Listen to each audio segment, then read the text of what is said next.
Hi, friends. Welcome to A Cup Full of Hope. Today's video is a part of my Teacher Tech Tips in 10. This is a series that I have already have a video on Flipgrid. I have a video on Padlet. And today I want to add a video discussion on using digital reading logs. Now, before I get into digital reading logs, I want us just to talk about the purpose of reading logs. Let me fix you here. All right, that's a little better.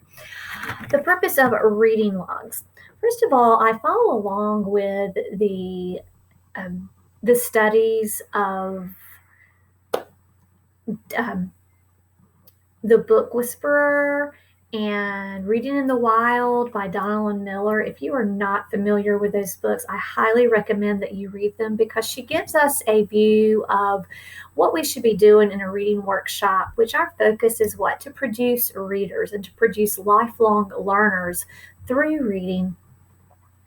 And before we can teach the nuances of literary elements, we've got to get our students engaged in reading and motivated to read and just enjoying reading and finding that joy to read.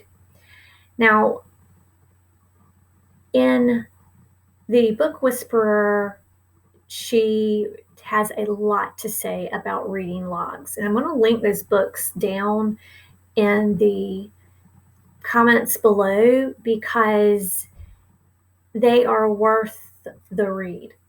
But what I want to do is just talk to you about making a digital reading log. Now, a reading log really should be a way for teachers to gather data and kind of analyze where your students' reading motivation is, where their stamina is, what kind of books they want to read, how long are they reading, how many books in a sitting or in a day are they reading. There's a lot of data that you can gather just from a reading log. However, I would not have a reading log day after day after day, week after week after week. I recommend that you use a reading log 2 or 3 weeks the first semester and maybe your second semester. Return to that reading log to kind of gauge what your students are doing. Now, a lot of times I've heard teachers say, well, what about accountability? There's a lot of ways to keep accountability besides just demanding a daily reading log at school and a daily reading log at home, which we'll get into in just a moment. What I want to show you is a back-to-school reading log that I have designed, and I've put it on a Google document. Now, my students have access to Chromebooks. I'm from a one-to-one personalized learning environment, so all of my students have a Chromebook that they can log into each day.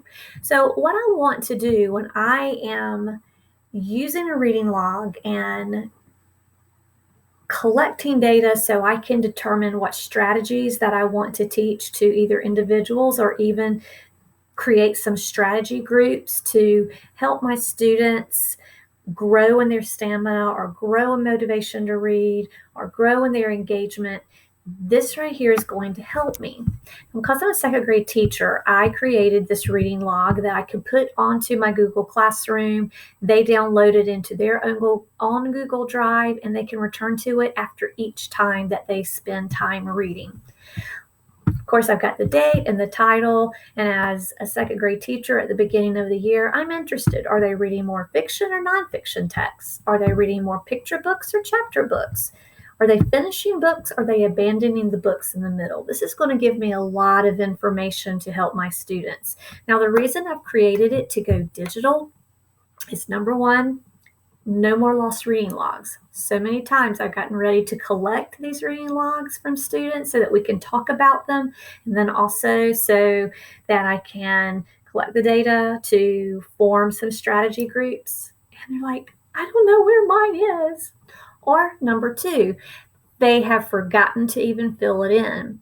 With a digital reading log, especially at the beginning of the year, students think that this is like big, important work, so they are motivated to log onto their computers after a time of reading, write in their dates, write in the title, and fill out that information, because just the little switch of making it digital platform gives them some excitement and a little more engagement of just keeping up with what they're reading. I also want to mention, when it comes to reading logs and accountability, there are so many ways to keep students accountable. When we sit down in conference or when we're in groups, already we could just talk about what they're reading and they're accountable. Another great way to keep them accountable is to have regular book talks. Often I like to have book talks in my morning meeting, and I'll have one or two students to share a book, and then they get to give that book that they've read and shared about to another student in the classroom. But another great platform to have a continuous ongoing conversation for book talks is to use Flipgrid.